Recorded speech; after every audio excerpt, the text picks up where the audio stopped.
Yung discussion ng meeting. Naghain ng reklamo sa Office of the Ombudsman ang ilang kabataan mula sa iba't ibang grupo laban kay Justice Secretary Vitaliano Aguirre. Ito'y bunsod-an nila ng paglalabas nito ng mga maling impormasyon o fake news.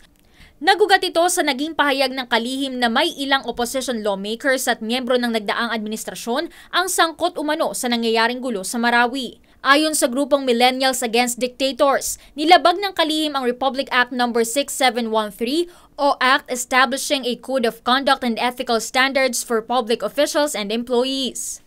Naniniwala po kami na it's a misuse and abuse of his public office to actually spread misinformation, and we think that our public servants must be held at a higher ethical standard.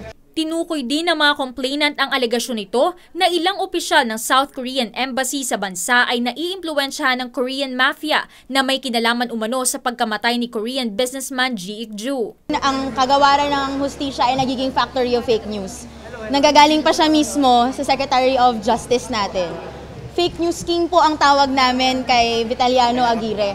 Dapat matanggal po si Secretary Vitaliano Aguirre sa posisyon. Hindi po karapat-dapat na nakaupo siya dyan because he's betrayed public trust. He's not shown professionalism in the kind of statements that he's been releasing. Samantala, hindi pa nagbibigay na reaksyon si Secretary Aguirre at ayon kay DOJ Yusek Erickson Balmes, nais muna nilang mabasa ang reklamo bago sila magbigay ng pahayag tungkol dito. Leslie Longbowen, UNTV News and Rescue, Office of the Ombudsman.